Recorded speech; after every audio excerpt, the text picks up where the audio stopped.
Visit Hometime at pbs.org. We got more details about our projects, tips on owning and maintaining a home, and a great glossary of building and remodeling terms. Stop by and see us at pbs.org.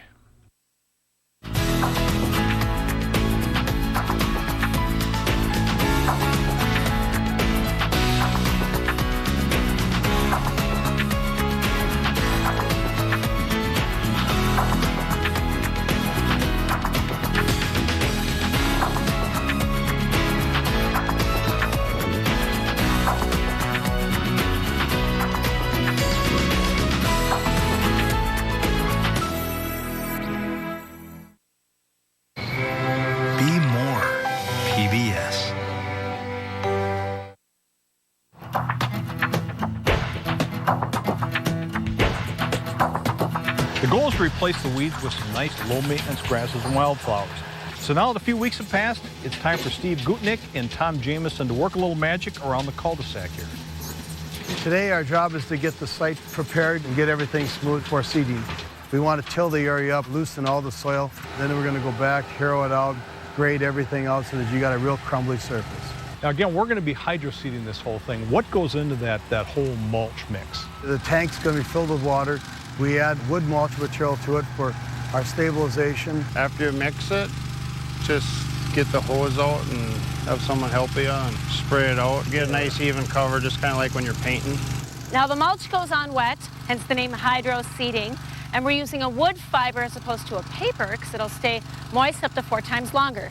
Are there any other amendments that go into that whole recipe? Yes, when you're working without irrigation, a water management product, it helps capture atmospheric moisture. In most jobs, we would use a herbicide that's safe to put into the seed mix to help prevent many of your annual grasses. Again, this mulch is also an erosion control, right? Yes, it is. It'll protect up to about an inch and a half of rain, and generally keep the site very stable over a lot of different situations. Well, I got to tell you, Tom, it seems like this is just the right approach, what we need for kind of our sort of rugged residential situation here.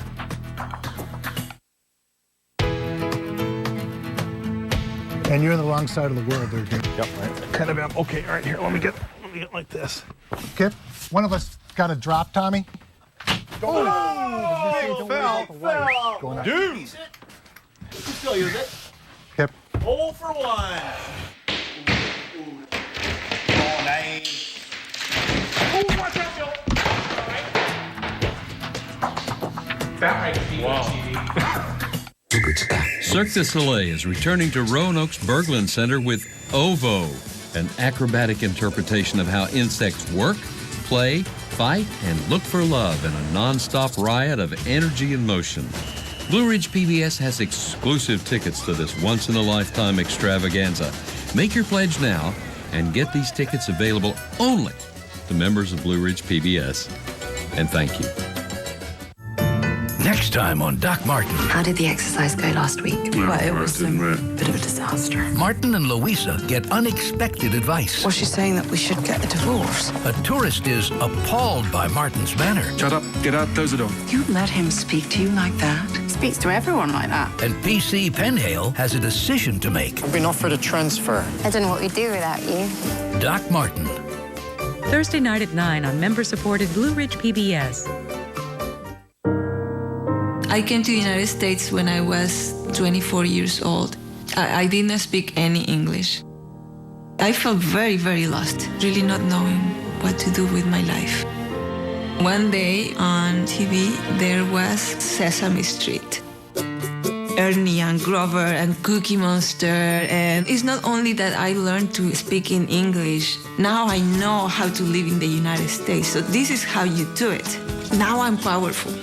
Now I know I can do anything I want. I will make myself learn how to do it. And I got that from PBS. I bought my first set of paints and brushes, and I practiced. My path is children's books, and I have found who I wanted to be, which is that person who has something to say. PBS and Sesame Street, they open up the world to me. In 1961, the government had outlawed segregation, but most places in the South simply did not comply with it. And the Freedom Riders decided to challenge these practices. My name is Joellen Freeman, and I was a participant in the 2011 Student Freedom Ride. It was basically a way to allow 40 college students from across the nation to retrace the steps of the original 1961 Freedom Riders. I had been struggling with, self-doubt, with wanting to be courageous, but not knowing how. Efforts like this really allow the movement to come alive again. This is why I went on the ride, so I could go back into my community and teach and empower others the way I've been empowered. I can make a difference in my world. I can. And that's really what I'm trying to live by now.